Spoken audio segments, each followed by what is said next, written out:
রাগারাগি কেন? মুহাম্মদের জন্য রাগারাগি করি। আব্দুল্লাহর পোলার যন্ত্রণায় দেশ ছাড়তেছি, সবাই চলে গেছে, আমি যাইতে পারি না, গাঠুরি বড় ভারী, সেই জন্য রাগারাগি করে গালাগালি করি। আমার নবী বলেন, বুড়ি মা রে, আব্দুল্লাহর পোলাকে কোনোদিন দেখছনি? না, দেখি নাই বাবা, তার মুখটা যেন জীবনে না দেখি। নবীজি এখনো হাসে। বুড়ি মা, এত বড় গাঠুরি লইয়া যাইতে তোমার কষ্ট হয়? হ বাবা, আমার আসলে কষ্ট হয়।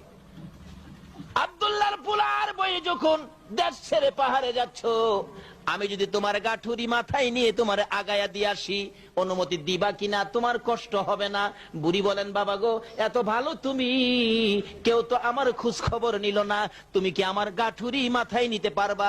মনে যদি কিছু না নাও, আমি তোমার গাঠুরি মাথায় নিব, তার বিনিময়ে কি কিছু পয়সা চাইবা? না। টাকা চাইবা? না। যদি চাও রে বাবা, আমার কাছে 2টা পয়সাও নাই। আমার নবী বলেন, বুড়ি মা, 1 পয়সাও দিতে হবে না। নবীর সাহাবীরা, নবীর সাথে যোদ্ধারা পিছে পিছে যাচ্ছে, আমার নবীর অবস্থা দেখে হাসতেছে। আমার নবী বলেন, বুড়ি গো, দে তোর গাঠুরি আমার মাথায় উঠাইয়া দে। রহমতের ফেরেশতারা বলেন, মাবুদ, দেখো না কি মজার ঘটনা, সাধারণ বৃদ্ধা মহিলার গাঠুরি তোমার বন্ধুর মাথায় নিয়েছে। এই নবীর আদর্শ যদি আমাদের কাছে থাকে গো, বলুন আল্লাহর রহমত আসবে কিনা? রহমতের ফেরেশতারা পর্যন্ত হাসতেছে। বুড়ি নবীর মাথায় গাঠুরি দিয়ে এখন খালি হাত জর্জরা হয়ে গেছে, সুস্থতা এসে গেছে, সামনে আগে আগে যায়, আরো রাগ বেড়ে গেছে। আব্দুল্লাহর পোলা মোহাম্মদ রে যেন জীবনে না দেখি, অহনো আমার নবীরে গালাগালি করে। আমার নবী পিছে পিছে যায়, বুড়ি আগে আগে যায়। সাধারণ বৃদ্ধা মহিলার গাঠুরি রে রাহমাতাল লিল আলামিনের মাথায়। ছাত্র সেনার ভাইরা, এই আদর্শে যদি আদর্শিত হতে পারো, নিশ্চয়ই তোমাদের বিজয়ের পতাকা উড়বে।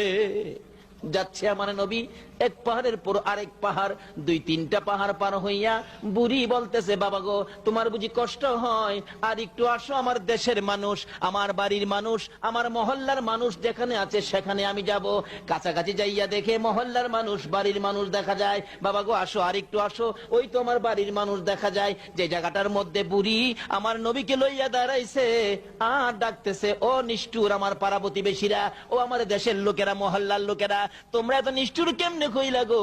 আমার আব্দুল্লাহর পোলার বিপদ থেকে আসতে তোমরা নিয়ে আসলা না, আমি তো বিপদে পড়ে যাইতাম। এই যুবকটা যদি না পাইতাম রে, আমি আব্দুল্লাহর পোলার হাতে ধরা পড়ে যাইতাম। অহনক তার পাড়া প্রতিবেশীরা বসা ছিল, নবীকে দেখে বসার থেকে উইটা দাঁড়াইয়া গেছে।